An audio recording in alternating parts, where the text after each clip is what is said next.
ਸਾਰਿਆਂ ਦਾ ਬਹੁਤ ਬਹੁਤ ਧੰਨਵਾਦ। ਥੈਂਕ ਯੂ ਜੀ। ਸਾਰਿਆਂ ਨੂੰ ਗੁਰਪੁਰਬ ਦੀ ਬਹੁਤ ਬਹੁਤ ਵਧਾਈ ਹੋਏ। ਹੌਲੀ ਹੌਲੀ ਅਸੀਂ ਡੈਸਟੀਨੇਸ਼ਨ ਦੇ ਕੋਲ ਪਹੁੰਚ ਗਏ ਹਾਂ ਤੇ ਇੰਜ ਲੱਗ ਰਿਹਾ ਕਿ ਅਜੇ ਤੇ ਬਹੁਤ ਕੁਝ ਹੋਣਾ ਚਾਹੀਦਾ ਸੀ, ਪਰ ਠੀਕ ਹੈ, ਜਿੰਨਾ ਵੀ ਸਮੇਂ ਮਿਲਿਆ ਉਨਾ ਹੀ ਅੱਛਾ ਹੈ। ਔਰ ਗੁਰੂ ਨਾਨਕ ਦੇਵ ਜੀ ਦੀਆਂ ਸਾਖੀਆਂ ਅਸੀਂ ਜਿੰਨੀਆਂ ਵੀ ਸੁਣੀਏ, ਕਈ ਸਾਖੀਆਂ ਸਾਨੂੰ ਲੱਗਦੀਆਂ ਨੇ ਨਵੀਆਂ ਨੇ, ਪਹਿਲੀ ਵਾਰ ਸੁਣਿਆ ਨੇ, ਕਈ ਸਾਖੀਆਂ ਅਸੀਂ ਬਹੁਤ ਵਾਰ ਸੁਣ ਚੁੱਕੇ ਹਾਂ। ਲੇਕਿਨ ਅਸਲੀ ਗੱਲ ਹੈ ਕਿ ਉਹਦੇ ਵਿੱਚ ਸਿਧਾਂਤ ਉਹਨਾਂ ਨੇ ਕੀ ਦਿੱਤਾ ਉਹ ਪਕੜ ਜਾਣਾ ਚਾਹੀਦਾ ਹੈ, ਔਰ ਉਸ ਸਿਧਾਂਤ ਨੂੰ ਫਿਰ ਅਸੀਂ ਜੀਵਨ 'ਚ ਉਤਾਰੀਏ ਤੇ ਤਾਂ ਤੇ ਗੁਰਪੁਰਬ ਮਨਾਣਾ ਸਫਲ ਹੈ। ਤੇ ਜੇ ਖਾਲੀ ਸੁਣ ਕੇ ਤੇ ਫਿਰ ਮਸਤ ਹੋ ਜਾਣਾ, ਲੰਗਰ ਛਕ ਕੇ ਮੱਥਾ ਟੇਕਿਆ ਹੋ ਗਿਆ ਗੁਰਪੁਰਬ, ਤੇ ਫਿਰ ਜਿਸ ਤਰ੍ਹਾਂ ਜ਼ਿੰਦਗੀ ਚੱਲ ਰਹੀ ਉਸ ਤਰ੍ਹਾਂ ਹੀ ਚੱਲਦੀ ਰਹੇਗੀ। ਜੇ ਇਸ ਰਸਤੇ ਤੇ ਚੱਲਣਾ ਹੈ ਤੇ ਫਿਰ ਸਾਨੂੰ ਉਹਨਾਂ ਸਿਧਾਂਤਾਂ ਦਾ ਪਾਲਨ ਕਰਨਾ ਹੀ ਪਏਗਾ। ਅਸੀਂ ਸਿਧਾਂਤ ਲਈ ਪਹਿਲੇ ਜਿਹੜੇ ਸ਼੍ਰੀ ਗੁਰੂ ਨਾਨਕ ਦੇਵ ਜੀ ਨੇ ਦਿੱਤੇ 3 ਸਿਧਾਂਤ ਮਨੁੱਖਤਾ ਲਈ ਕਹਿਣਾ ਚਾਹੀਦਾ ਹੈ ਕਿ ਕਿਰਤ ਕਰੋ, ਨਾਮ ਜਪੋ, ਵੰਡ ਛਕੋ। ਔਰ ਇਹੀ ਸਿਧਾਂਤ ਅਗਰ ਤੁਸੀਂ ਦੇਖੋ ਤੇ ਜਿਹੜੇ ਗੌਤਮ ਬੁੱਧ ਨੇ ਅਸ਼ਟਾਂਗ ਮਾਰਗ ਦੱਸਿਆ ਉਹਦੇ ਵਿੱਚ ਇਹੀ ਸਿਧਾਂਤ ਆਏ ਨੇ, ਤੇ ਗੁਰੂ ਨਾਨਕ ਦੇਵ ਜੀ ਨੇ ਉਹਨੂੰ ਹੋਰ ਜਿਹੜਾ ਉਹਨੂੰ ਸ਼ਾਰਟ ਕਰਕੇ ਉਹਦੇ ਚ ਤਿੰਨ ਸਿਧਾਂਤ ਸਾਨੂੰ ਦਿੱਤੇ। ਔਰ ਧਰਮ ਦੀ, ਨੇਕ ਈਮਾਨਦਾਰੀ ਦੀ ਕਮਾਈ ਕਰਨਾ ਬਹੁਤ ਜ਼ਰੂਰੀ ਹੈ। ਅਗਰ ਉਹ ਜੜ ਹੀ ਠੀਕ ਨਹੀਂ ਹੈ, ਜੜ ਵਿੱਚ ਹੀ ਕੀੜਾ ਲੱਗਾ ਤੇ ਕੋਈ ਵੀ ਫਲ ਸਹੀ ਨਹੀਂ ਹੋਏਗਾ। ਅਗਰ ਉਹ ਜੜ ਠੀਕ ਹੈ ਤੇ ਫਿਰ ਸਭ ਕੁਝ ਸਹੀ ਹੋਏਗਾ।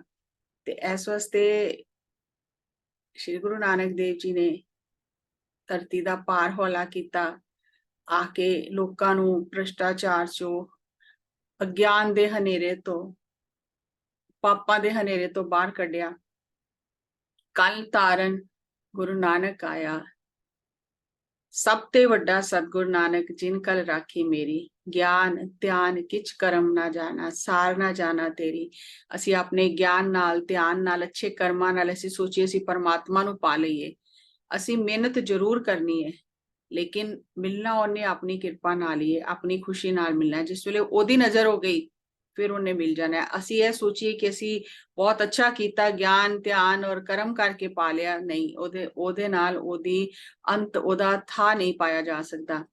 ਸਭ ਤੇ ਵੱਡਾ ਸਤਿਗੁਰ ਨਾਨਕ ਜਿਨ ਕਲ ਰਾਖੀ ਮੇਰੀ, ਗੁਰੂ ਨਾਨਕ ਸਭ ਤੋਂ ਵੱਡਾ ਕਿਹਾ ਗਿਆ, ਸਭ ਤੇ ਵੱਡਾ ਸਤਿਗੁਰ ਨਾਨਕ ਜਿਨ੍ਹਾਂ ਨੇ ਇਸ ਕਲਯੁਗ ਵਿੱਚ ਮੇਰੀ ਇੱਜ਼ਤ ਪੱਤ ਰੱਖੀ।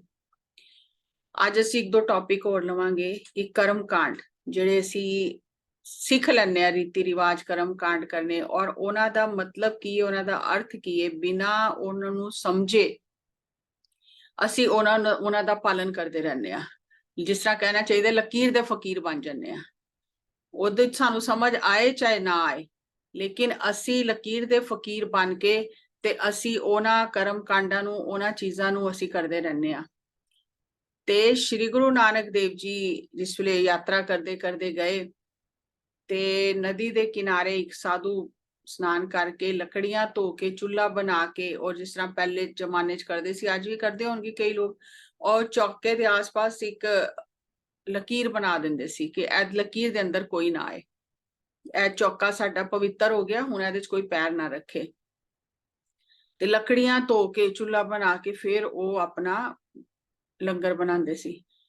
ਤੇ ਸ਼੍ਰੀ ਗੁਰੂ ਨਾਨਕ ਦੇਵ ਜੀ ਜਿਸ ਵੇਲੇ ਉਸ ਜਗ੍ਹਾ ਤੇ ਗਏ ਤੇ ਗੁਰੂ ਨਾਨਕ ਦੇਵ ਜੀ ਨੇ ਦੇਖਿਆ ਅੱਗ ਚੱਲ ਰਹੀ ਹੈ, ਤੇ ਉਹਨਾਂ ਨੇ ਮਰਦਾਨੇ ਨੂੰ ਕਿਹਾ ਜਾ ਤੂੰ ਵੀ ਉੱਥੋਂ, ਪਹਿਲੇ ਜ਼ਮਾਨੇ ਚ ਇੰਜ ਨਹੀਂ ਸੀ ਕਿ ਜਿਸ ਵੇਲੇ ਮਰਜ਼ੀ ਲਾਈਟਰ ਚਲਾਇਆ ਅੱਗ ਜਲ ਜਾਂਦੀ ਹੈ, ਜਾਂ ਮਾਚਿਸ ਨਹੀਂ ਹੁੰਦੀ ਸੀ।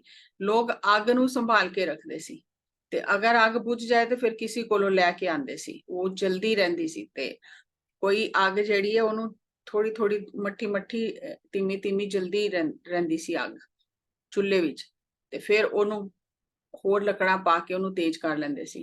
ਤੇ ਗੁਰੂ ਨਾਨਕ ਦੇਵ ਜੀ ਨੇ ਮਰਦਾਨੇ ਨੂੰ ਕਿਹਾ ਜਾ ਸਾਧੂ ਕੋਲੋਂ ਅੱਗ ਲਿਆਇਆ, ਅਸੀਂ ਵੀ ਭੋਜਨ ਬਣਾਈਏ। ਤੇ ਜਿਸ ਵੇਲੇ ਮਰਦਾਨਾ ਗਿਆ ਤੇ ਉਹਨੇ ਪੁੱਛਿਆ ਤੂੰ ਕੌਣ ਹੈ? ਤੇ ਮਰਦਾਨੇ ਨੇ ਕਿਹਾ ਮੈਂ ਨਾਨਕ ਤਪੇ ਦਾ ਮਿਰਾਸੀ ਹਾਂ, ਕਿਉਂਕਿ ਸ਼੍ਰੀ ਗੁਰੂ ਅੰਗਦ ਦੇਵ ਜੀ ਤੋਂ ਪਹਿਲੇ ਕਿਸੇ ਨੇ ਸ਼੍ਰੀ ਗੁਰੂ ਨਾਨਕ ਦੇਵ ਜੀ ਨੂੰ ਗੁਰੂ ਨਹੀਂ ਕਿਹਾ, ਨਾ ਕਿਸੇ ਨੂੰ ਪਤਾ ਚੱਲਿਆ, ਨਾ ਕਿਸੇ ਨੂੰ ਸਮਝ ਆਈ। ਨਾਨਕ ਤਪਾ ਹੀ ਕਹਿੰਦੇ ਰਹੇ, ਪੂਰੀ ਜਨਮ ਸਾਖੀ ਵਿੱਚ ਨਾਨਕ ਤਪਾ ਹੀ ਆਂਦਾ ਹੈ। ਆਖਰੀ ਜਿਸ ਵੇਲੇ ਗੁਰੂ ਅੰਗਦ ਦੇਵ ਜੀ ਮਿਲੇ ਔਰ ਉਹਨਾਂ ਨੂੰ ਗੁਰਿਆਈ ਗੱਦੀ ਮਿਲੀ, ਤੇ ਫਿਰ ਉਹਨਾਂ ਕੋਲੋਂ ਭਾਈ ਬਾਲੇ ਨੇ ਪੁੱਛਿਆ ਕਿ ਤੁਸੀਂ ਗੁਰੂ ਨਾਨਕ ਨੂੰ ਕੀ ਕਰਕੇ ਜਾਣਿਆ? ਜੋ ਤੁਹਾਨੂੰ ਇੰਨੀ ਉੱਤਮ ਪਦਵੀ ਮਿਲੀ ਹੈ, ਤੁਸੀਂ ਗੁਰੂ ਬਣ ਗਏ। ਤਾਂ ਉਹਨਾਂ ਨੇ ਕਿਹਾ ਮੈਂ ਗੁਰੂ ਨਾਨਕ ਨੂੰ ਗੁਰੂ ਕਰਕੇ ਜਾਣਿਆ। ਤੇ ਬਾਲੇ ਨੇ ਕਿਹਾ ਕਿ ਉਹਨਾਂ ਨੇ ਪੁੱਛਿਆ ਗੁਰੂ ਅੰਗਦ ਦੇਵ ਜੀ ਨੇ ਭਾਈ ਬਾਲੇ ਨੂੰ, ਤੁਸੀਂ ਗੁਰੂ ਨਾਨਕ ਨੂੰ ਕੀ ਕਰਕੇ ਜਾਣਿਆ? ਸਾਰਾ ਜੀਵਨ ਭਾਈ ਬਾਲੇ ਨੇ ਨਾਲ ਬਿਤਾਇਆ, ਤੇ ਉਹਨੇ ਕਿਹਾ ਮੈਂ ਨਾਨਕ ਨੂੰ ਬ੍ਰਹਮ ਗਿਆਨੀ ਕਰਕੇ ਜਾਣਿਆ। ਤੇ ਫਿਰ ਗੁਰੂ ਅੰਗਦ ਦੇਵ ਜੀ ਨੇ ਕਿਹਾ ਤਾਂ ਹੀ ਤੁਸੀਂ ਬ੍ਰਹਮ ਗਿਆਨੀ ਹੋ ਗਏ, ਜਿਹਨੇ ਗੁਰੂ ਕਰਕੇ ਜਾਣਿਆ ਉਹ ਗੁਰੂ ਹੋ ਗਿਆ। ਤੇ ਪੂਰੀ ਜਨਮ ਸਾਖੀ ਵਿੱਚ ਨਾਨਕ ਤਪਾ ਹੀ ਆਂਦਾ, ਜਿੱਥੇ ਵੀ ਗਏ ਕਿ ਨਾਨਕ ਤਪਾ ਆਇਆ। ਤੇ ਜਿਸ ਵੇਲੇ ਉਹਨੇ ਕਿਹਾ ਮੈਂ ਮਿਰਾਸੀ ਆ, ਤੇ ਉਹਨਾਂ ਨੂੰ ਮਿਰਾਸੀ ਜਿਹੜੇ ਗਾ ਕੇ ਸੁਣਾਉਂਦੇ ਸੀ, ਖੁਸ਼ੀ ਤੇ ਗੀਤ ਗਾ ਕੇ ਸੁਣਾਉਂਦੇ ਸੀ ਮਿਰਾਸੀ, ਔਰ ਸਾਜ਼ ਵਜਾਉਂਦੇ ਸੀ, ਤੇ ਉਹਨਾਂ ਨੂੰ ਵੀ ਉੱਚੀ ਜਾਤੀ ਨਹੀਂ ਸੀ ਮੰਨਿਆ ਜਾਂਦਾ। ਤੇ ਜਿਹੜੇ ਪੰਡਿਤ ਔਰ ਬ੍ਰਾਹਮਣ ਇਹ ਲੋਕ ਹੁੰਦੇ ਸੀ, ਤੇ ਉਹਨਾਂ ਤੋਂ ਪਰਹੇਜ਼ ਕਰਦੇ ਸੀ। ਤੇ ਉਹਨੇ ਜਿਸ ਵੇਲੇ ਦੇਖਿਆ, ਪੁੱਛਿਆ, ਔਰ ਉਹਨੇ ਕਿਹਾ ਮਰਦਾਨੇ ਨੇ, ਮੈਂ ਨਾਨਕ ਤਪੇ ਦਾ ਮਿਰਾਸੀ ਆ, ਤੇ ਜਲਦੀ ਲੱਕੜੀ ਲੈ ਕੇ ਮਰਦਾਨੇ ਦੇ ਪਿੱਛੇ ਦੌੜਿਆ ਕਿ ਤੇਰੀ ਹਿੰਮਤ ਕਿਸ ਤਰ੍ਹਾਂ ਹੋਈ, ਤੂੰ ਮੇਰੀ ਰਸੋਈ ਚ ਆਇਆ ਕਿਸ ਤਰ੍ਹਾਂ? ਮਰਦਾਨਾ ਵੀ ਦੌੜਿਆ ਤੇ ਉਹ ਮਰਦਾਨੇ ਦੇ ਪਿੱਛੇ ਦੌੜਿਆ, ਤੇ ਦੋਨੋਂ ਗੁਰੂ ਨਾਨਕ ਦੇਵ ਜੀ ਕੋਲ ਪਹੁੰਚ ਗਏ। ਤੇ ਗੁਰੂ ਨਾਨਕ ਦੇਵ ਜੀ ਨੇ ਦੇਖ ਕੇ ਕਿਹਾ, ਸਵਾਮੀ ਜੀ ਤੁਸੀਂ ਅੱਗ ਦੇਣ ਕਿਉਂ ਆਇਓ? ਮਰਦਾਨਾ ਤੇ ਗਿਆ ਸੀ, ਇਹਨੂੰ ਦੇ ਦਿੰਦੇ। ਤੇ ਅੱਗੋਂ ਮਰਦਾਨੇ ਨੇ ਕਿਹਾ, ਬਾਬਾ ਜੀ ਅੱਗ ਦੇਣ ਨਹੀਂ ਆਇਆ, ਅੱਗ ਲਗਾਉਣ ਆਇਆ। ਤੇ ਫਿਰ ਬਾਬਾ ਜੀ ਨੇ ਉਹਦੇ ਵੱਲ ਦਇਆ ਦੀ ਦ੍ਰਿਸ਼ਟੀ ਕੀਤੀ, ਔਰ ਉਹਨੂੰ ਫਿਰ ਗਿਆਨ ਦਿੱਤਾ, ਉਹਨੂੰ ਤ੍ਰਿਪਤ ਕੀਤਾ, ਔਰ ਉਹਨੂੰ ਕਿਹਾ ਤੁਸੀਂ ਕਰਮ ਕਾਂਡ ਵਿੱਚ ਕਿਉਂ ਫਸੇ ਹੋ? ਇਨਸਾਨ ਨਾਲ ਤੇ ਨਫ਼ਰਤ ਕਰਦੇ ਹੋ, ਔਰ ਬਾਕੀ ਇਹਨਾਂ ਤੁਸੀਂ ਪਰਹੇਜ਼ ਕਰਦੇ ਹੋ, ਕਰਮ ਕਾਂਡ ਕਰਦੇ ਹੋ, ਤੇ ਇਨਸਾਨੀਅਤ ਹੀ ਨਹੀਂ ਅੰਦਰ, ਤੇ ਬਾਕੀ ਚੀਜ਼ਾਂ ਤੇ ਸਾਰੀਆਂ ਪਿੱਛੇ ਰਹਿ ਗਈਆਂ। ਤੇ ਅਗਰ ਤੁਸੀਂ ਮਨ ਦੀ ਸਹਿਜ ਅਵਸਥਾ ਪ੍ਰਾਪਤ ਕਰਨਾ ਚਾਹੁੰਦੇ ਹੋ, ਜਿਹਨੂੰ ਸਥਿਰ ਚਿੱਤ ਕਿਹਾ ਜਾਂਦਾ ਹੈ, ਕੇਵਲੇ ਸਥਿਤੀ ਕਿਹਾ ਜਾਂਦਾ ਹੈ, ਤੇ ਜੇ ਅੰਦਰ ਇੰਨੀ ਨਫ਼ਰਤ ਹੈ ਤੇ ਉਹ ਮਿਲੇਗੀ ਕਿਸ ਤਰ੍ਹਾਂ? ਤੇ ਜਿੱਥੇ ਸੰਦੇਹ ਹੈ, ਡਾਊਟ ਹੈ, ਉੱਥੇ ਫਿਰ ਸੰਯਮ ਨਹੀਂ ਆਂਦਾ, ਔਰ ਫਿਰ ਉਹਦੇ ਨਾਲ ਮਨ ਪਵਿੱਤਰ ਨਹੀਂ ਹੁੰਦਾ। ਪੱਥਰ ਧਾਰਨ ਕਰਨੇ, ਵੇਸ਼ਭੂਸ਼ਾ ਬਦਲ ਲੈਣੀ, ਕੋਈ ਧਾਰਮਿਕ ਚਿੰਨ੍ਹ ਧਾਰਨ ਕਰਨ ਨਾਲ ਮਨ ਦੀ ਪਵਿੱਤਰਤਾ ਦਾ ਕੋਈ ਜੋੜ ਨਹੀਂ ਹੈ, ਕੋਈ ਸੰਬੰਧ ਨਹੀਂ ਹੈ। ਐ ਨਹੀਂ ਕਿ ਅਸੀਂ ਵਸਤਰ ਬਦਲ ਲਏ ਤੇ ਸਾਡਾ ਮਨ ਵੀ ਪਵਿੱਤਰ ਹੋ ਗਿਆ। ਤੇ ਗੁਰੂ ਜੀ ਨੇ ਉੱਥੇ ਕਿਹਾ ਮਨ ਧੋਵੋ, ਲੱਕੜੀਆਂ ਧੋਣ ਨਾਲ ਕੁਝ ਨਹੀਂ ਹੋਏਗਾ, ਮਨ ਨੂੰ ਧੋਵੋ। ਤੇ ਉਹਨੇ ਪੁੱਛਿਆ ਕਿਸ ਤਰ੍ਹਾਂ ਮਨ ਨੂੰ ਧੋਵਾਂ? ਤੇ ਗੁਰੂ ਜੀ ਨੇ ਕਿਹਾ ਗੁਰੂ ਦੇ ਬਚਨਾਂ ਦਾ ਪਾਲਨ ਕਰੋ, ਜੋ ਗ੍ਰੰਥਾਂ ਵਿੱਚ ਕਿਹਾ ਗਿਆ, ਜੋ ਨਾਮ ਜਪਣ ਦੀ, ਪਰਮਾਤਮਾ ਦਾ ਨਾਮ ਲੈਣ ਦੀ ਵਿਧੀ ਦੱਸੀ ਗਈ ਹੈ, ਉਹਦਾ ਪਾਲਨ ਕਰੋਗੇ। ਜਿਹੜੀਆਂ ਗੱਲਾਂ ਮਨਾ ਕੀਤੀਆਂ ਨੇ ਕਰਨ ਲਈ, ਉਹ ਗੱਲਾਂ ਨਹੀਂ ਕਰੋਗੇ, ਤੇ ਆਪਣੇ ਆਪ ਸਹਿਜ ਆ ਜਾਏਗਾ ਤੇ ਸੰਦੇਹ ਦੂਰ ਹੋ ਜਾਏਗਾ। ਹੁਣ ਸਾਨੂੰ ਅਗਰ ਅਸੀਂ ਪਿੱਛੇ ਜਾ ਕੇ ਦੇਖੀਏ, ਤੈ ਕਿਹਾ ਗਿਆ ਕਿ ਪਾਪ ਸੇ ਘृणा ਕਰੋ, ਪਾਪੀ ਸੇ ਨਹੀਂ। ਅਸੀਂ ਬਚਪਨ ਤੋਂ ਸੁਣਦੇ ਪੜ੍ਹਦੇ ਆਏ, ਲੇਕਿਨ ਅਸੀਂ ਬੰਦੇ ਨਾਲ ਨਫ਼ਰਤ ਕਰਨ ਲੱਗ ਜਾਂਦੇ ਹਾਂ।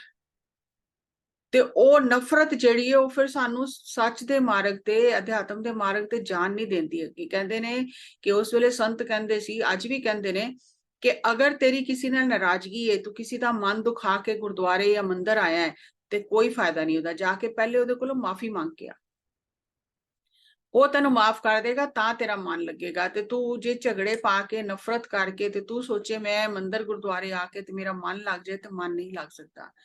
ਮਨ ਜਿਹੜਾ ਹੈ ਉਹ ਤਾਂ ਹੀ ਲੱਗੇਗਾ ਜੇ ਮਨ ਦੇ ਅੰਦਰੋਂ ਸੰਦੇਹ ਦੂਰ ਹੋ ਜਾਏ। ਸੰਦੇਹ ਸਾਨੂੰ ਕੀ ਹੈ? ਮੈਂ ਅਲੱਗ ਹਾਂ, ਦੂਸਰਾ ਅਲੱਗ ਹੈ। ਚੋਰੀ ਕਰ ਲਈ ਤਾਂ ਕੀ ਫਰਕ ਪੈਂਦਾ? ਉਹਨੂੰ ਧੋਖਾ ਦਿੱਤਾ ਤਾਂ ਕੀ ਫਰਕ ਪੈਂਦਾ? ਉਹਦੀ ਬੁਰਾਈ ਕਰਤੀ ਤਾਂ ਕੀ ਫਰਕ ਪੈਂਦਾ? ਕਿਉਂਕਿ ਅਸੀਂ ਤਾਂ ਅਲੱਗ ਅਲੱਗ ਹਾਂ। ਲੇਕਿਨ ਅਧਿਆਤਮ ਇਹ ਕਹਿੰਦਾ ਹੈ ਕਿ ਅਸੀਂ ਸਾਰੇ ਜੁੜੇ ਹੋਏ ਹਾਂ, ਕੋਈ ਅਲੱਗ ਨਹੀਂ ਹੈ। ਤੇ ਜਿਸ ਵੇਲੇ ਬੰਦੇ ਦੀ ਅਵਸਥਾ ਉੱਚੀ ਹੋ ਜਾਂਦੀ ਹੈ, ਤੇ ਉਹਨੂੰ ਫਿਰ ਸਾਰਿਆਂ 'ਚ ਪਰਮਾਤਮਾ ਦਿਖਾਈ ਦਿੰਦਾ ਹੈ। ਕਿ ਅਗਰ ਕਿਸੇ ਨੂੰ ਕੋਈ ਤਕਲੀਫ ਹੋ ਰਹੀ ਹੈ, ਤੇ ਉਹ ਤਕਲੀਫ ਉਹਨੂੰ ਆਪਣੀ ਲੱਗਦੀ ਹੈ ਕਿ ਇਹਨੂੰ ਮੈਂ ਦੂਰ ਕਰਨ ਲਈ ਕੀ ਕਰਾਂ। ਤੇ ਜਿਸ ਵੇਲੇ ਸਾਡੇ ਅੰਦਰ ਮਾਨਵਤਾ ਦੇ ਪ੍ਰਤੀ ਪ੍ਰੇਮ ਦੀ ਭਾਵਨਾ ਜਾਗਦੀ ਹੈ, ਫਿਰ ਅਸੀਂ ਅਧਿਆਤਮ ਦੇ ਰਸਤੇ ਤੇ ਚੱਲ ਸਕਨੇ ਆ। ਤੇ ਤੁਸੀਂ ਜਿਹੜਾ ਸ਼ਬਦ ਸੁਣਿਆ, ਸ਼੍ਰੀ ਗੁਰੂ ਨਾਨਕ ਦੇਵ ਜੀ ਜਿਸ ਵੇਲੇ ਮੱਕੇ ਮਦੀਨੇ ਗਏ, ਤੇ ਉੱਥੇ ਗੁਰੂ ਨਾਨਕ ਦੇਵ ਜੀ ਕਾਫੀ ਟਾਈਮ ਮੱਕੇ ਮਦੀਨੇ, ਸਾਲ ਤੋਂ ਜ਼ਿਆਦਾ ਰਹੇ। ਤੇ ਉੱਥੇ ਜਿਸ ਵੇਲੇ ਉਹਨਾਂ ਦੀ ਹਾਜੀਆਂ ਨਾਲ ਗੱਲਬਾਤ ਹੋਈ, ਔਰ ਉਹਨਾਂ ਨੇ ਬੜੇ ਸਵਾਲ ਕੀਤੇ। ਜਨਮ ਸਾਖੀ ਵਿੱਚ ਬਹੁਤ ਵੱਡੀ ਇਹਦੀ ਕਥਾ ਹੈ, ਮੱਕੇ ਦੀ ਔਰ ਮਦੀਨੇ ਦੀ ਅਲੱਗ-ਅਲੱਗ। ਤੇ ਉਹਨਾਂ ਨੇ ਐਸੇ ਸਵਾਲ ਕੀਤੇ ਕਿ ਉਹ ਫਿਰ ਗੁਰੂ ਨਾਨਕ ਦੇਵ ਜੀ ਨੇ ਉਹਨਾਂ ਨੂੰ ਜਵਾਬ ਦਿੱਤੇ, ਉਹਨਾਂ ਦੇ ਸ਼ੰਕੇ ਦੂਰ ਕੀਤੇ। ਕਿਉਂਕਿ ਜਿੱਥੇ ਪੰਡਿਤ ਜਿਹੜੇ ਸੀ ਉਹਨਾਂ ਦਾ ਬੋਲਬਾਲਾ ਸੀ, ਉੱਥੇ ਪੀਰਾਂ ਫਕੀਰਾਂ ਦਾ ਵੀ ਬੜਾ ਬੋਲਬਾਲਾ ਸੀ, ਤੇ ਲੋਕ ਡਰਦੇ ਸੀ ਇਹਨਾਂ ਤੋਂ। ਤੇ ਹੁਣ ਉੱਥੇ ਉਹ ਜਿਹੜੇ ਪੀਰ ਸੀ, ਉਹਨਾਂ ਨੇ ਕਿਹਾ ਬਾਬਾ ਜੀ ਨੂੰ ਕਿ ਤੁਸੀਂ ਆਪਣੀ ਕਿਤਾਬ ਖੋਲੋ, ਕਿਉਂਕਿ ਗੁਰੂ ਬਾਬਾ ਜੀ ਕੋਲ ਪੋਥੀ ਹੁੰਦੀ ਸੀ ਜਿਹਦੇ ਚੋਂ ਸਾਰੀ ਜਿਹੜੀ ਬਾਣੀ ਆਂਦੀ ਸੀ ਉਹ ਲਿਖ ਲੈਂਦੇ ਸੀ। ਤੇ ਉਹਨਾਂ ਨੇ ਪੀਰਾਂ ਨੇ ਪੁੱਛਿਆ ਕਿ ਤੁਸੀਂ ਆਪਣੀ ਕਿਤਾਬ ਖੋਲੋ और किताब खोल के सानू ਇਹ पढ़ के दसो कि हिंदू ਵੱਡਾ है कि मुसलमान ਵੱਡਾ है। श्री गुरु नानक देव जी ने उत्थे ਜਿਹੜਾ ਉਹਨਾਂ ਨੂੰ ਜਵਾਬ ਦਿੱਤਾ ਉਹ ਭਾਈ ਗੁਰਦਾਸ ਜੀ ਦੀਆਂ ਵਾਰਾਂ ਚ ਆਂਦਾ ਹੈ, बाबा आखे हाजियां शुभ अमला बाजो दोनों रोई, हिंदू मुसलमान दोए दरगे अंदर लहन न टोई। कि हिंदू होने नाल या मुसलमान होने नाल परमात्मा दे घर जगह मिल जाएगी, असी परमात्मा दे घर चले जावांगे, ऐसा नहीं है। जे साडे कर्म अच्छे नहीं ने, चाहे वो हिंदू होवे चाहे वो मुसलमान होवे, जे कर्म अच्छे नहीं ने ते दोनों शरीर छड्डण तो बाद जिसले उत्ते जांदे ने ते रोंदे ने दोनों। क्योंकि कल भी आया राम रहीम, जेड़े हिंदुआं दे गुरु अवतारी पुरुष राम और रहीम जेड़े मुसलमाना दे पीर, ते वो दोनों भी हामी नहीं भरदे, बाह नहीं पकड़दे, क्योंकि असी उन्हां दे कहे ते चले ही नहीं, उन्हां दे जेड़े चेले ने उन्हां दे कहे ते चले ही नहीं। ते श्री गुरु नानक देव जी कहन लगे कि जिस तरह कच्चा रंग कुसुंब दा पानी धोते थिर ना रहोई। एक फुल आंदा है जिन्हों कुसुंब दा फुल कहंदे ने, ओहदा रंग बड़ा कच्चा होंदा है, वो पानी च एकदम रंग सारा निकल जाता है। वो कहंदे जिस तरह पानी च ओहदा कुसुंब दा रंग निकल जाता है, ऐसे तरह जेड़े असी उत्तों कर्म कांड और यह सब चीज़ां करने आ, दिखावा करने आ, ए ते टैंपरेरी बिल्कुल अस्थाई है। पानी कच्चे रंग की तरह पानी च पांदे सारा रंग निकल जाता है। ते दोनों जेड़े ने वो रोंदे ने उत्थे फिर, क्योंकि जो कुछ उन्होंने दुनिया च समझिया करन नाल सानू परमात्मा दे घर असी पहुंचांगे, वो ते सब उत्थे ही रह गया, ते पहुंचे ही नहीं।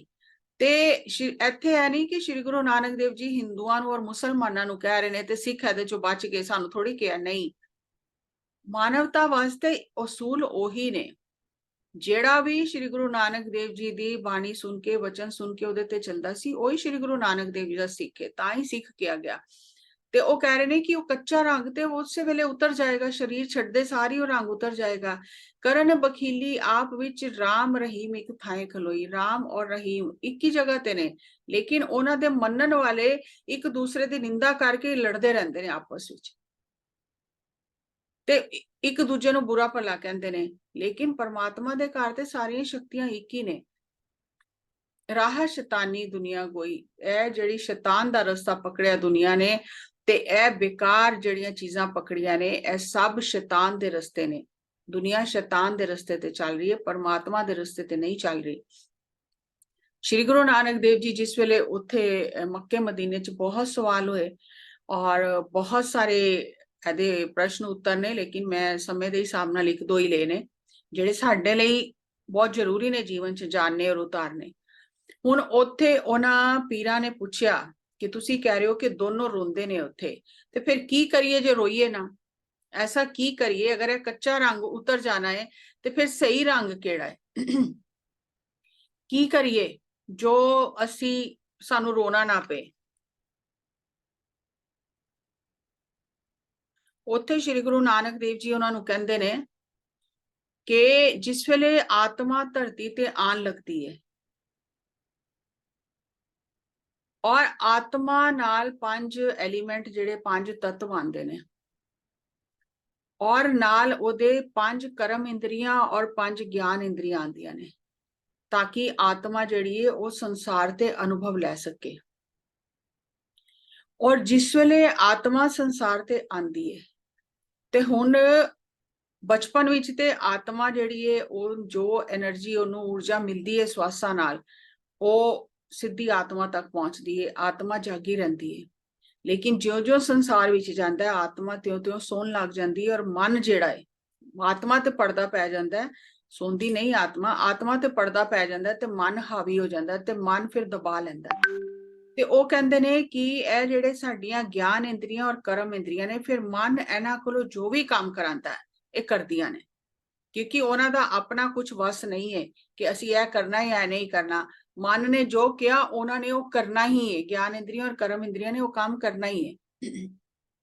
लेकिन जिस वेले आत्मा शरीर छड्ड के जाती है ते ओ बंदा धरती ते जेड़े कर्म करदा है, वो समझदा है कि मैं ते परमात्मा ते बहुत नेड़े हो गया, मैं ते बहुत अच्छे कर्म कीते, धर्म दे नां ते लड़ाइयां कीतियां, लोकां नूं मार कुट कीती, धर्म उन्हां दा बदलिया, और मैं बहुत अच्छे काम किए, मैनू परमात्मा के दरबार विच बहुत इज्जत मान मिलेगा। लेकिन जिस वेले आत्मा शरीर छड्ड के जाती है और ओनू सच्चाई पता चलती है ਤੇ ਉਸ ਵੇਲੇ ਸਾਰੇ ਉਹਦੇ ਭਰਮ ਭੁਲੇਖੇ ਦੂਰ ਹੋ ਜਾਂਦੇ ਨੇ। ਔਰ ਇਹ ਜਨਮ ਸਾਖੀ ਵਿੱਚ ਮੱਕੇ ਮਦੀਨੇ ਦੀ ਜਿਹੜੀ ਸਾਖੀ ਹੈ ਉਹਦੇ ਵਿੱਚ ਇਹ ਲਿਖਿਆ ਹੈ, ਕਿਉਂਕਿ ਕਈ ਵਾਰ ਲੋਕ ਕਹਿੰਦੇ ਆ ਕਿੱਥੇ ਲਿਖਿਆ ਹੋਇਆ, ਤੇ ਉਹ ਮੈਂ ਥੋੜਾ ਸਾ ਰੈਫਰੈਂਸ ਲਿਆ ਤੇ ਗੁਰੂ ਨਾਨਕ ਦੇਵ ਜੀ ਨੇ ਉਹਨਾਂ ਨੂੰ ਜਵਾਬ ਦਿੱਤਾ ਕਿ ਸੰਸਾਰ ਤੇ ਆ ਕੇ ਜਿਹੜਾ ਝੂਠ ਦਾ ਵਪਾਰ ਕੀਤਾ, ਜਿਸ ਵੇਲੇ ਉਹ ਕਰਮਾਂ ਦਾ ਬੋਝ ਲੈ ਕੇ ਚੱਲਿਆ ਔਰ ਪਰਮਾਤਮਾ ਦੇ ਦੂਤ ਲੈ ਗਏ ਤੇ ਉਹਨੂੰ ਫਿਰ ਅੱਗੇ ਸਜ਼ਾਵਾਂ ਮਿਲਣ ਲੱਗੀਆਂ, ਤੇ ਫਿਰ ਸਾਰਾ ਲੇਖਾ ਉਹਦੇ ਕੋਲੋਂ ਪੁੱਛਿਆ ਗਿਆ ਕਿ ਤੂੰ ਕੀ ਕੀ ਛੁਪ ਛੁਪ ਕੇ ਪਾਪ ਕੀਤੇ ਨੇ। ਤੇ ਹੁਣ ਜਿਸ ਵੇਲੇ ਲੇਖਾ ਮੰਗਿਆ ਜਾਂਦਾ ਹੈ ਪਰਮਾਤਮਾ ਦੇ ਦਰਬਾਰ ਵਿੱਚ, ਤੇ ਹੁਣ ਉਹ ਕਹਿੰਦੇ ਨੇ ਕਿ ਜਿਹੜੀਆਂ ਇਹ ਗਿਆਨ ਇੰਦਰੀਆਂ ਨੇ, ਨੱਕ, ਕੰਨ, ਮੂੰਹ, ਜੀਵਾ, ਇਹ ਸਾਰੇ ਉੱਥੇ ਮੁੱਕਰ ਜਾਂਦੇ ਨੇ। ਪਰਮਾਤਮਾ ਉਹਨਾਂ ਕੋਲੋਂ ਪੁੱਛਦਾ ਕਿ ਤੁਸੀਂ ਨਾਲ ਗਏ, ਤੁਸੀਂ ਕੀ ਕੀਤਾ? ਤੇ ਉਹ ਸਾਰੇ ਮੁੱਕਰ ਜਾਂਦੇ ਨੇ, ਗਿਆਨ ਇੰਦਰੀਆਂ ਔਰ ਕਰਮ ਇੰਦਰੀਆਂ, ਕਿ ਸਾਡੇ ਵੱਸ ਵਿੱਚ ਕੁਝ ਨਹੀਂ ਹੈ। ਇਹਨੇ ਜੋ ਸਾਨੂੰ ਕਿਹਾ ਕਰਨ ਵਾਸਤੇ ਅਸੀਂ ਕੀਤਾ, ਅਸੀਂ ਤੇ ਨੌਕਰ ਹਾਂ, ਤੇ ਸਾਨੂੰ ਜੋ ਮਨ ਨੇ ਕਿਹਾ ਕਰਨ ਲਈ ਅਸੀਂ ਕਰਤਾ, ਸਾਡਾ ਕੋਈ ਕਸੂਰ ਨਹੀਂ ਹੈ ਇਹਦੇ ਵਿੱਚ। ਤੇ ਉਹ ਕਹਿ ਰਹੇ ਨੇ ਉੱਥੇ ਕਰਮ ਇੰਦਰੀਆਂ ਔਰ ਗਿਆਨ ਇੰਦਰੀਆਂ ਦੋਨੋਂ ਮੁੱਕਰ ਜਾਂਦੀਆਂ ਨੇ। ਜਿਸ ਵੇਲੇ ਸਜ਼ਾ ਮਿਲਦੀ ਏ ਉਸ ਵੇਲੇ ਫਿਰ ਕੋਈ ਉਸ ਆਤਮਾ ਨੂੰ ਰਾਮ ਨੂੰ ਮੰਨੇ, ਰਹੀਮ ਨੂੰ ਮੰਨੇ, ਕੋਈ ਉਹਨੂੰ ਛੁਡਵਾਉਂਦਾ ਨਹੀਂ ਹੈ, ਕਿਉਂਕਿ ਅੱਛੇ ਕਰਮ ਕਰਕੇ ਗਈ ਨਹੀਂ। ਔਰ ਜਿਹੜਾ ਸੱਚ, ਜਿਹਨੂੰ ਸੱਚ ਨੂੰ ਪਾਣਾ ਸੀ ਸੰਸਾਰ ਤੇ ਆ ਕੇ, ਸੱਚ ਦੇ ਅਨੁਸਾਰ ਜੀਵਨ ਜੀਣਾ ਸੀ, ਉਹ ਤੇ ਕੀਤਾ ਹੀ ਨਹੀਂ, ਕਿਉਂਕਿ ਪਰਮਾਤਮਾ ਸੱਚ ਹੈ ਤੇ ਅਸੀਂ ਝੂਠ ਦਾ ਪੁਲਿੰਦਾ ਬਣ ਕੇ ਲੈ ਗਏ, ਤੇ ਉੱਥੇ ਫਿਰ ਸਾਨੂੰ ਸਜ਼ਾ ਮਿਲਦੀ ਹੈ, ਮਾਰ ਪੈਂਦੀ ਹੈ, ਫਿਰ ਸਾਨੂੰ ਕਹਿੰਦੇ ਜਾਓ ਵਾਪਸ ਹੁਣ ਤੁਸੀਂ।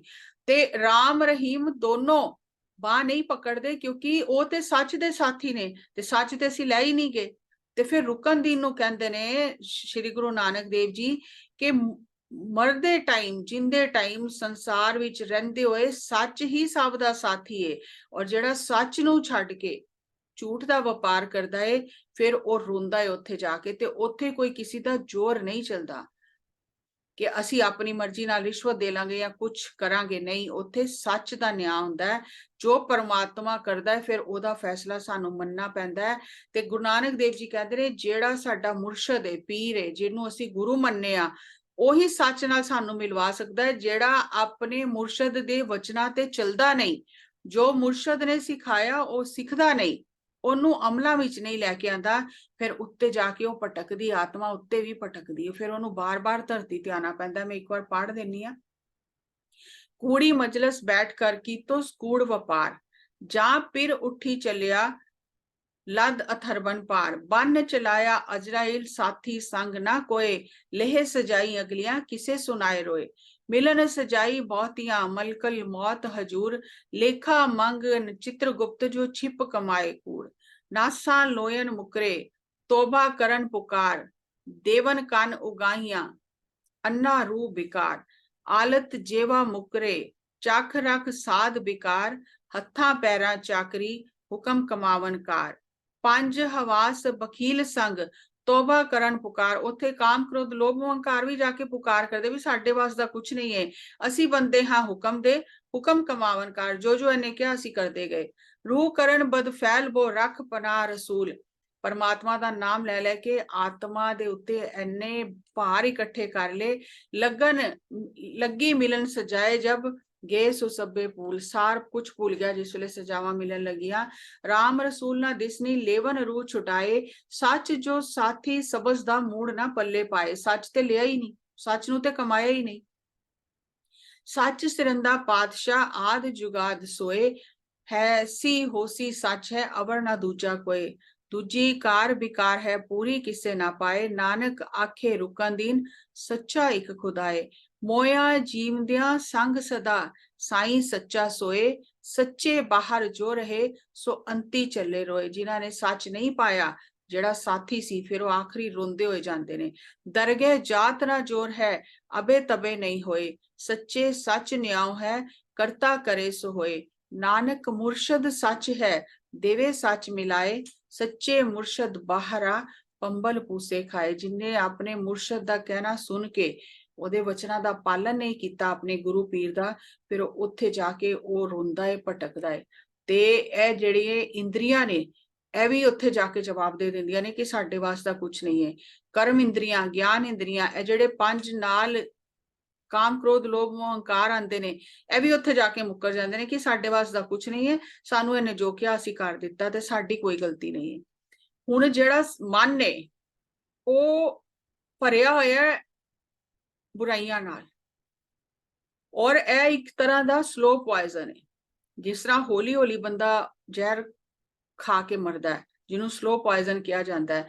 ਇਹ ਸਲੋ ਪੋਇਜ਼ਨ ਕੀ ਹੈ? ਮੈਂ ਔਰ ਮੇਰਾ, क्रिटिसिज्म, आलोचना करना, कंप्लेंट करना, जजमेंट करना, मूल्यांकन करना, आप जज बन जाना, मारना, हिंसा करनी, सेल्फ पिटी, अपने आप नू दीनहीन समझना, अनग्रेटफुलनेस, ऐते धरती ने किया कि अकिरत करा दा भार मैं नहीं चल सकती, अनफॉरगिवनेस, गलती माफ नहीं करनी।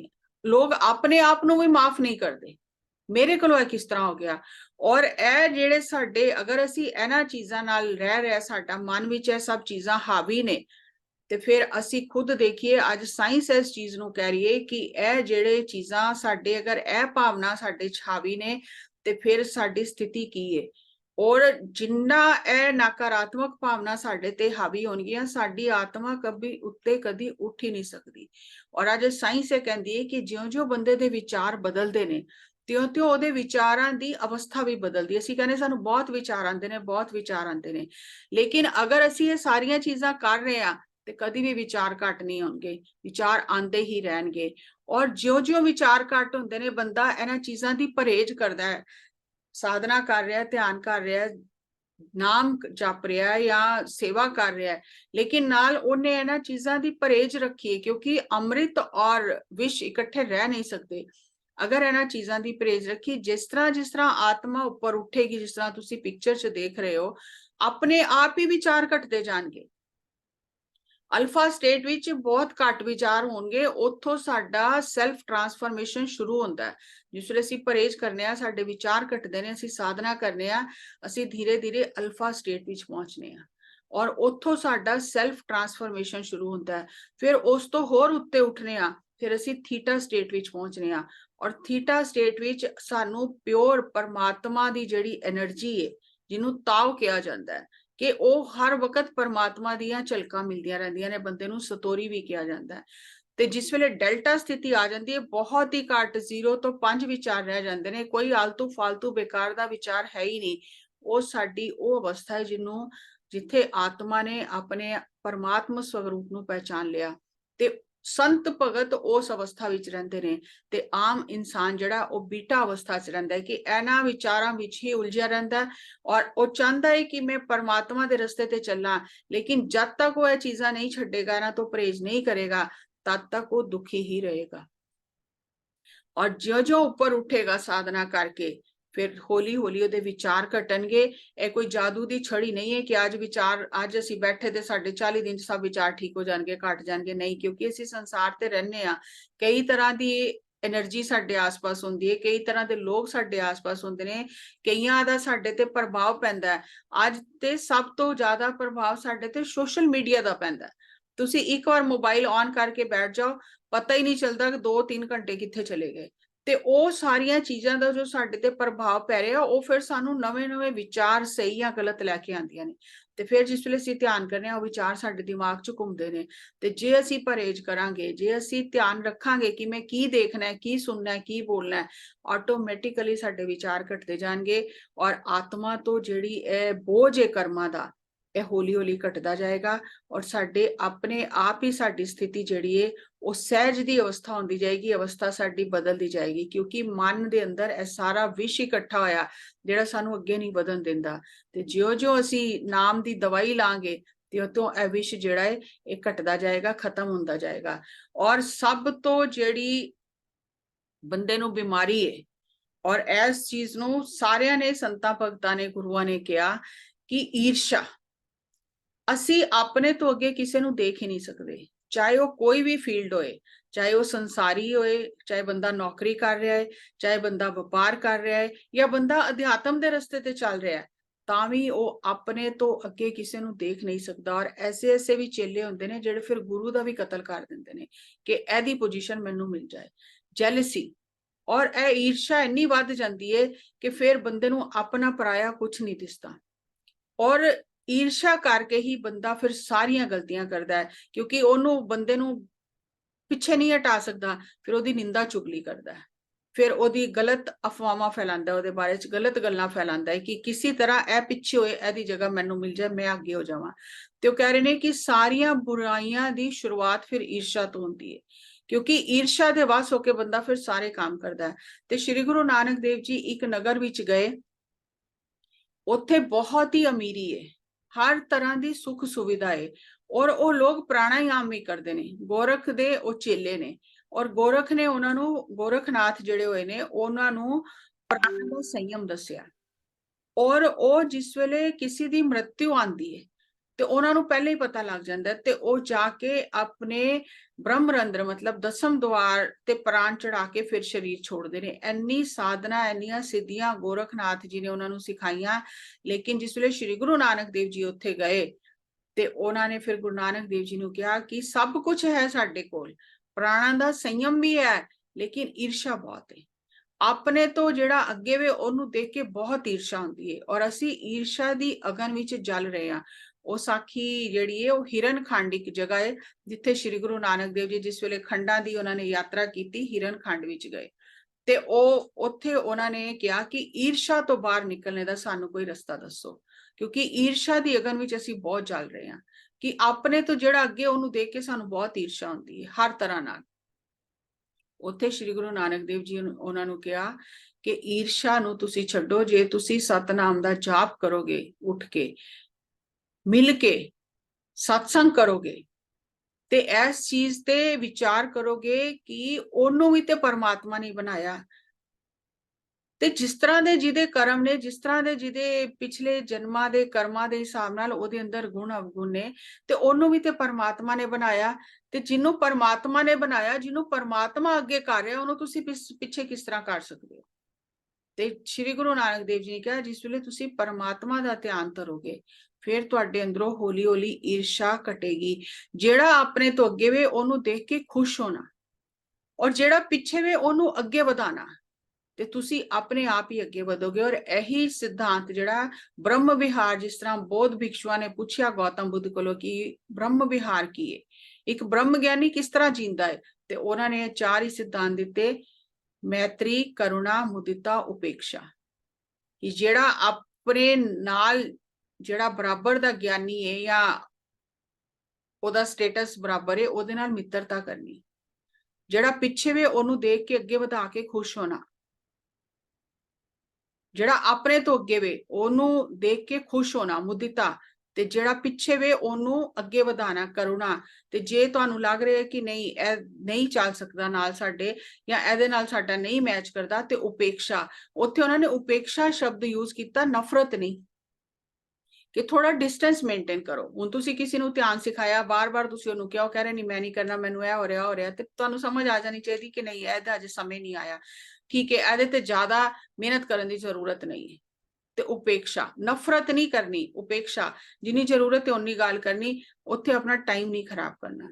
ते श्री गुरु नानक देव जी ने उन्होंने कहा जेड़ा अपने तो अगे वे ओनू देख के खुश होवो कि परमात्मा ने ओनू गुण दिते ने, ते जेड़ा पिछे वे ओनू अगे वधाओ।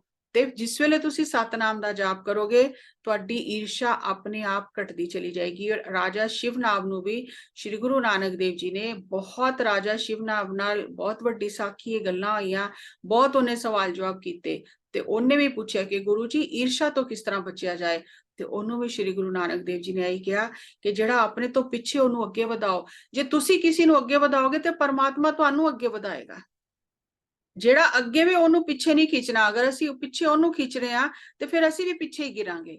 ते इस वास्ते यह सिद्धांत दिता गया कि जेड़ा अगे वे ओनू देख के खुश होवो, ओदे नाल मित्रता करो कि यह गुण मेरे अंदर किस तरह आ जाए, ते जेड़ा पिछे वे ओनू अगे वधाओ, ते अपने आप ईर्षा खत्म हो जाएगी। लेकिन अगर असी उल्टा करांगे कि जेड़ा अगे वे ओनू पिछे खिंचांगे, और जेड़ा पिछे वाला ओनू अगे नहीं वधन देंगे कि मेरी कुर्सी ना चली जाए, ते ईर्षा कदी खत्म नहीं होएगी। और ईर्षा जे साडे अंदर ईर्षा दी अग्नि है, फिर असी अगे वध नहीं सकते। हुण ओ प्राणायाम करदे सी, संयम करदे सी, उन्हां नूं यह भी पता लग जांदा सी कि मेरी मृत्यु आने वाली है, वो जाके दसम द्वार ते श्वास चढ़ा के अपना शरीर छड्डदे सी, लेकिन शांति नहीं आई।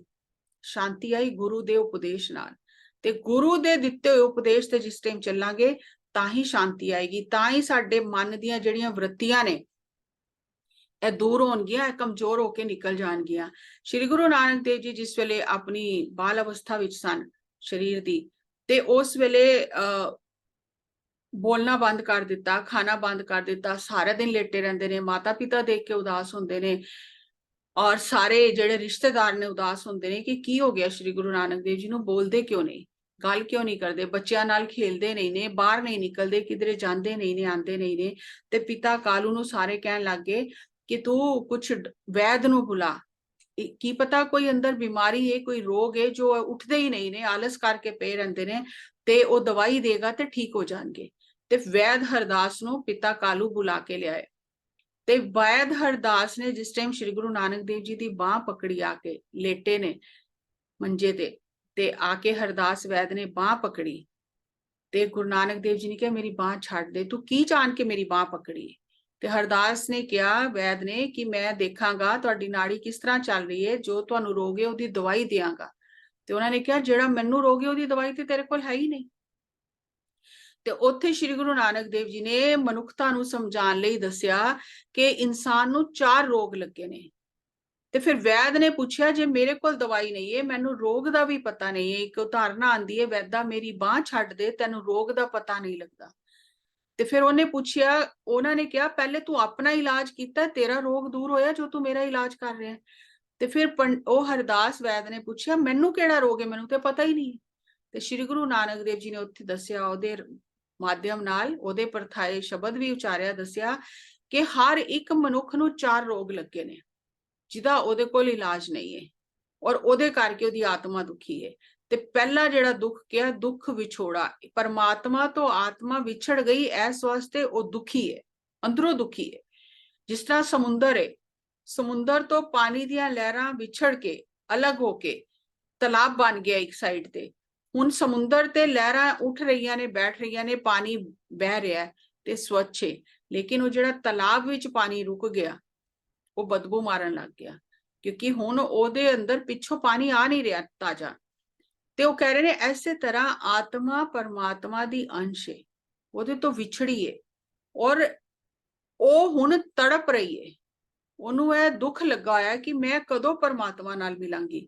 ਦੂਸਰਾ ਕਿਹਾ ਪੇਨ ਆਫ ਹੰਗਰ, ਰੋਟੀ ਦੀ ਭੁੱਖ, ਕਿਉਂਕਿ ਜੇ ਪੇਟ ਹੀ ਨਹੀਂ ਭਰਿਆ ਤੇ ਫਿਰ ਪ੍ਰਭ ਦਾ ਨਾਮ ਕੀ ਲੇਗਾ। ਐਸੇ ਲਈ ਭਗਤਾਂ ਨੇ ਵੀ ਕਿਹਾ ਭੁੱਖੇ ਭਗਤ ਨਾ ਕੀਜੇ ਇਹ ਮਾਲਾ ਆਪਣੀ ਲੀਜੇ, ਭੁੱਖਿਆ ਨਹੀਂ ਭਗਤੀ ਹੁੰਦੀ ਹੈ ਪਈ ਤੇਰੀ ਮਾਲਾ।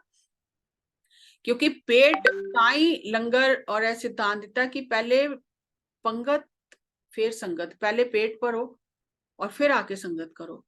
ਤੇ ਹਰ ਇੱਕ ਬੰਦੇ ਨੂੰ ਰੋਟੀ ਦੀ ਭੁੱਖ ਹੈ, ਔਰ ਇੱਥੇ ਸ਼੍ਰੀ ਗੁਰੂ ਨਾਨਕ ਦੇਵ ਜੀ ਨੇ ਕਿਹਾ ਕਿ ਬੰਦੇ ਨੂੰ ਰੋਟੀ ਦੀ ਭੁੱਖ ਤੇ ਹੈ ਹੀ ਹੈ, ਨਾਲ ਤ੍ਰਿਸ਼ਨਾ ਦੀ ਭੁੱਖ ਹੈ ਬਹੁਤ, ਉਹਦੀਆਂ ਤ੍ਰਿਸ਼ਨਾ ਹੀ ਨਹੀਂ ਖਤਮ ਹੁੰਦੀਆਂ। ਕੱਲ ਵੀ ਜਿਸ ਵੇਲੇ ਕਲਯੁਗ ਨਾਲ ਵਚਨ ਹੋਏ ਗੁਰੂ ਨਾਨਕ ਦੇਵ ਜੀ ਦੇ, ਤੇ ਇਹੀ ਗੱਲ ਆਈ ਕਿ ਤ੍ਰਿਸ਼ਨਾ ਨਹੀਂ ਬੰਦੇ ਦੀ ਖਤਮ ਹੁੰਦੀ। ਔਰ ਸ਼੍ਰੀ ਗੁਰੂ ਨਾਨਕ ਦੇਵ ਜੀ ਨੇ ਬਾਬਰ ਨੂੰ ਕਿਹਾ ਕਿ ਜਦ ਖਾਣੀਆਂ 2 ਰੋਟੀਆਂ ਹੀ ਨੇ, ਫਿਰ ਇੰਨੀ ਮਾਰ ਕੱਟ ਕਿਉਂ ਕਰ ਰਹੇ?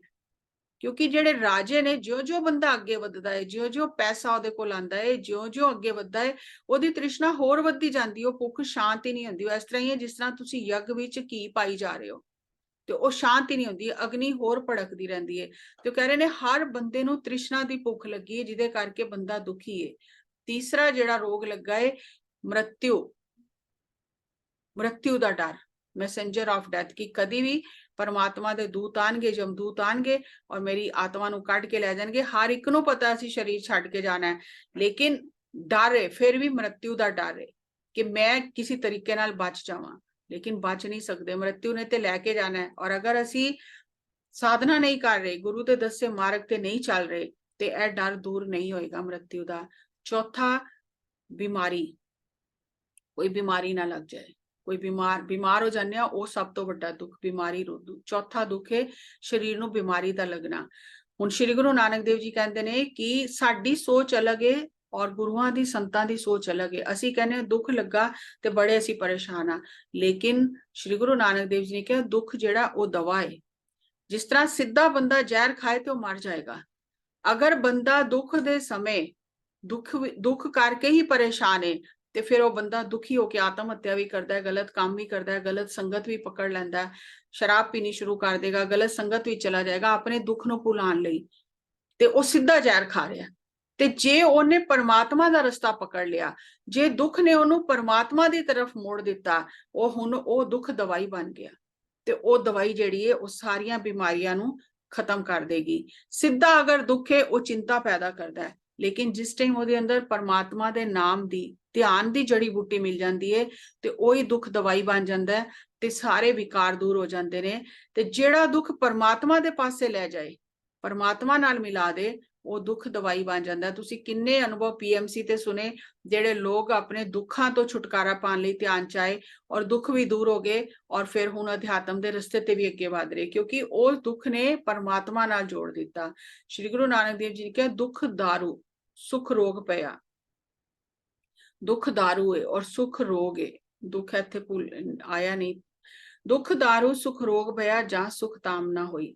ਜਿਹੜਾ ਦੁੱਖ ਪਰਮਾਤਮਾ ਨਾਲ ਮਿਲਾ ਦੇ, ਉਹ ਦੁੱਖ ਦਵਾਈ ਹੈ, ਉਹ ਅੱਛਾ ਹੈ, ਕਿਉਂਕਿ ਜਿਹੜੇ ਸੁਖ ਨੇ ਉਹ ਪਰਮਾਤਮਾ ਤੋਂ ਦੂਰ ਕਰ ਦਿੰਦੇ ਨੇ, ਤੇ ਦੁੱਖ ਪਰਮਾਤਮਾ ਦੇ ਤਰਫ ਲੈ ਜਾਂਦਾ। ਤੇ ਸ਼੍ਰੀ ਗੁਰੂ ਨਾਨਕ ਦੇਵ ਜੀ ਨੇ ਜਿਹੜਾ ਵੈਦ ਹਰਦਾਸ ਦੇ ਪਰਥਾਏ ਸ਼ਬਦ ਉਚਾਰਿਆ, ਜਿਹਦੇ ਚ ਚਾਰੋਂ ਚੀਜ਼ਾਂ ਉਹਨਾਂ ਨੇ ਦਸੀਆਂ, ਉਹ ਮੈਂ ਇੱਕ ਵਾਰ ਪੜ੍ਹਨੀ ਆ। ਦੁੱਖ ਵਿਛੋੜਾ, ਜਿਹੜਾ ਆਤਮਾ ਪਰਮਾਤਮਾ ਤੋਂ ਵਿਛੜੀਏ, ਇੱਕ ਦੁੱਖ ਭੂਖ, ਇੱਕ ਭੁੱਖ ਦਾ ਦੁੱਖ ਹੋ ਗਿਆ। ਦੁੱਖ ਵਿਛੋੜਾ, ਇੱਕ ਦੁੱਖ ਭੂਖ, ਇੱਕ ਦੁੱਖ ਸਕਤ ਵਾਰ ਜਮਦੂਤ, ਇੱਕ ਜਮਦੂਤਾਂ ਦਾ ਦੁੱਖ ਹੋ ਗਿਆ। ਇੱਕ ਦੁੱਖ ਰੋਗ,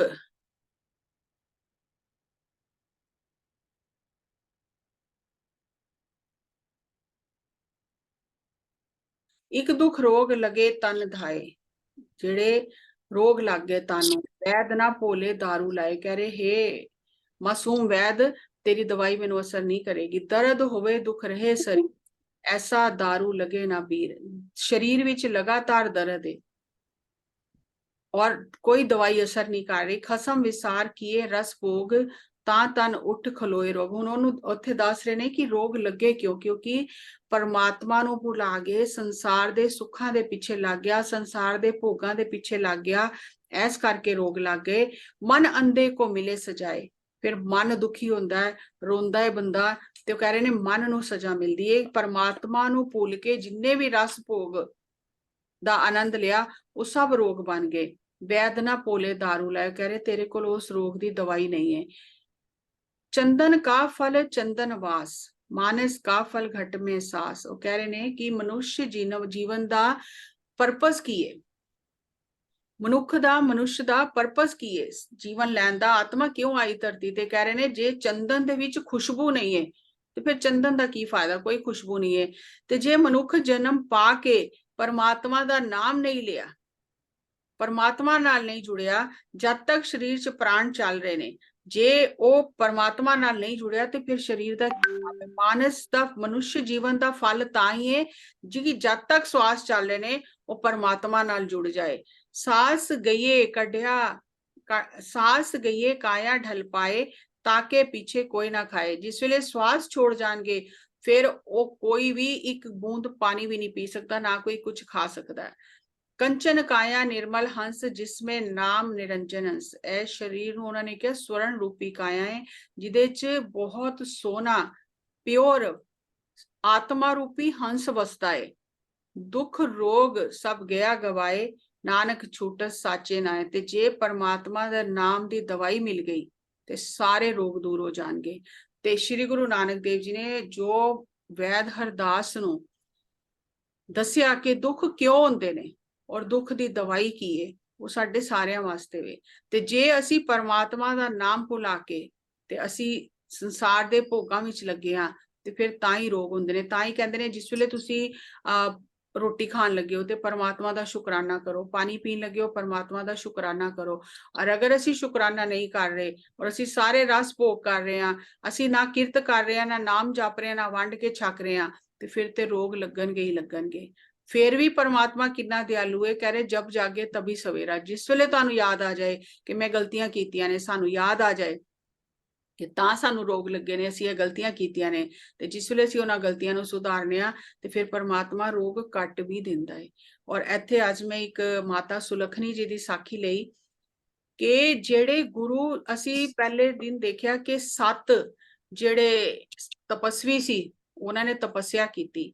यह तो इतिहास किधरे ना किधरे लिखा आया है, लेकिन यह किधरे नहीं पढ़िया मैं कि माता सुलखनी जी ने तपस्या करके वार मंगया। लेकिन यह सीधी सीधी गल है कि अगर वो 7 तपस्वियां ने वार मंगे कि मेरे घर पुत्र रूप विच आओ या मेरे भरा बन के आओ, ते माता सुलखनी ने किन्नी तपस्या की होगी जेड़ा उन्होंने कहा कि पति रूप विच मैं तुहानू पावां। ते जिस तरह कहते शिव और शक्ति का मेल है कुदरत का, ते माता सुलखनी जी जेड़े सी उन्हां दी इन्नी तपस्या है, लेकिन वो जिहड़ी तपस्या वो नजर च नहीं आती लोगों के।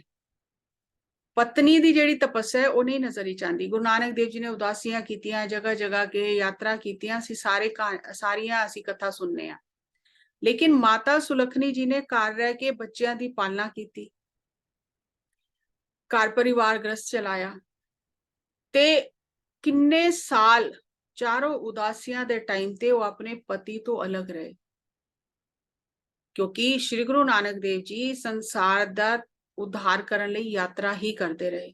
और जन्म साखी च आखिरी आंदा है कि 18 साल बाद श्री गुरु नानक देव जी गए मिले, ते उस टाइम माता सुलखनी ने कहा कि बस बहुत हो गया, हुण मैं नहीं रह सकती, या मैनू नाल लैके चलो ते या फिर तुसी घर टिको।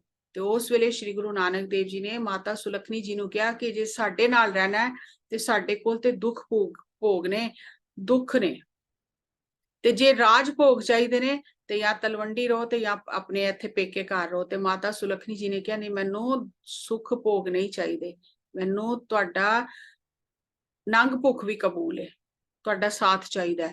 ते फिर गुरु नानक देव जी ने करतारपुर नगर जिस टाइम वसाया, उस वेले बेटे भी, माता सुलखनी जी भी, माता पिता भी सारे उत्थे रहे आके। ते माता सुलखनी जी जेड़े ने वो गुरु नानक देव जी नू प्रश्न पूछदे सी कि भी तुसी बाहर दे रहे हो गद्दी ते बच्चे तुहाडे सामने साहिबजादे ने, ते तुसी पाई लैने ते बड़ी किरपा कर रहे हो। ते श्री गुरु नानक देव जी फिर माता सुलखनी दे सवालों का जवाब देंदे सी, उन्होंने प्रैक्टिकल दिखाते सी कि देखो यह फर्क है उन्हां विच और पाई लैने विच। बहुत सारियां साखियां ने, लेकिन इत्थे उन्होंने गुरु जी ने माता सुलखनी जी की की कमाई है, की अवस्था है, उन्होंने दिखाया सारियां नू।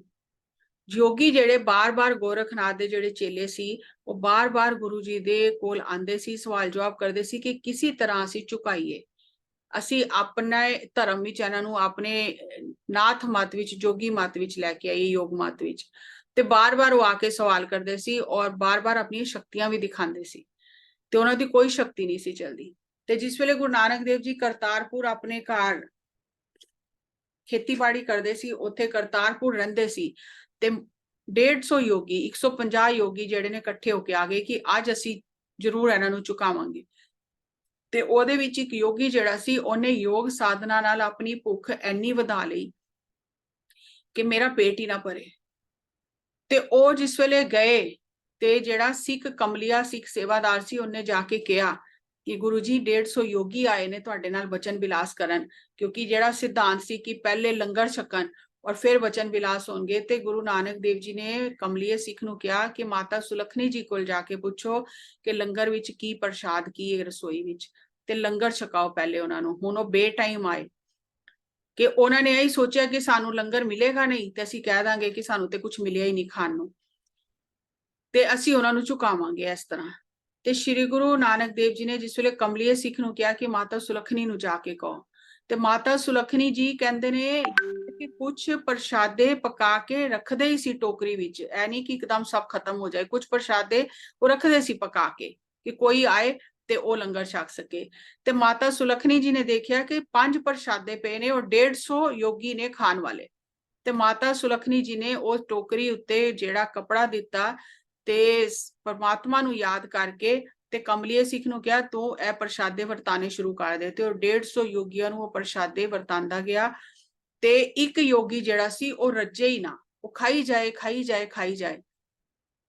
ते कमलिए सिख जेड़ा सी ओने माता जी नू जाके कहा कि माता जी एक योगी ते प्रसादे खाई जा रहा है, वो बस ही नहीं कर रहा, ते की करिए।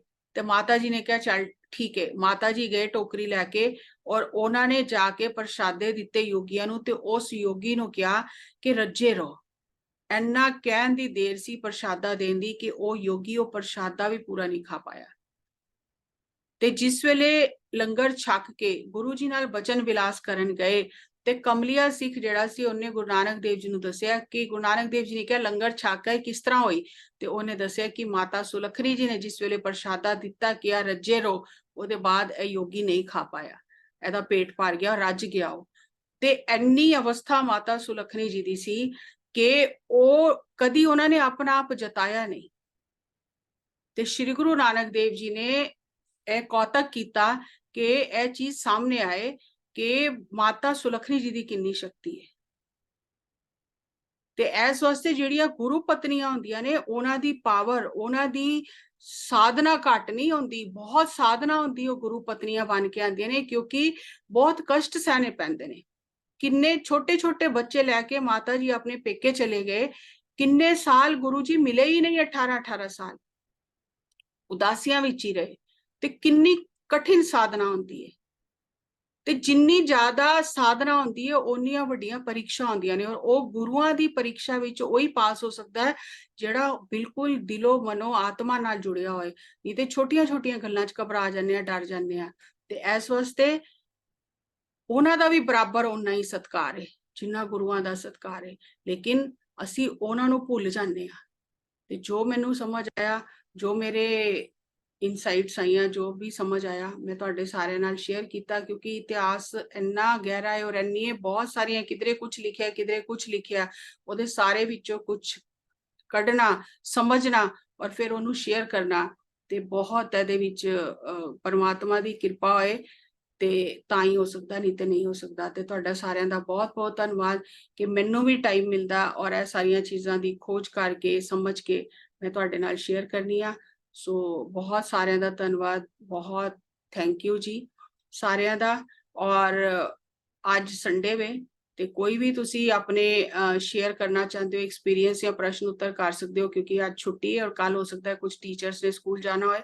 ਔਰ ਕੱਲ ਅਸੀਂ ਜਿਹੜੀ ਸ਼ੁਰੂਆਤ ਕਰਾਂਗੇ, ਕਿਉਂਕਿ ਜਪਜੀ ਸਾਹਿਬ ਦੇ ਪਾਠ ਨੂੰ ਇੰਨੇ ਵਰ ਦਿੱਤੇ ਸ਼੍ਰੀ ਗੁਰੂ ਜੀ ਨੇ ਕਿ ਜਿਹੜਾ ਜਪਜੀ ਸਾਹਿਬ ਦਾ ਪਾਠ ਕਰੇਗਾ ਉਹ ਜਨਮ ਮਰਨ ਤੋਂ ਮੁਕਤ ਹੋ ਜਾਏਗਾ। ਤੇ ਕੱਲ ਅਸੀਂ 15 ਮਿੰਟ ਪਹਿਲੇ ਸੈਸ਼ਨ ਦੀ ਸ਼ੁਰੂਆਤ ਕਰਾਂਗੇ। ਪਹਿਲੇ ਜਪਜੀ ਸਾਹਿਬ ਦਾ ਪਾਠ ਹੋਏਗਾ, ਫਿਰ ਅਸੀਂ ਜਪਜੀ ਸਾਹਿਬ ਦੇ ਪਾਠ ਨਾਲ ਹੀ ਧਿਆਨ ਕਰਦੇ ਕਰਦੇ ਅਸੀਂ ਫਿਰ ਮਿਊਜ਼ਿਕ ਮੈਡੀਟੇਸ਼ਨ ਵਿੱਚ ਆਵਾਂਗੇ।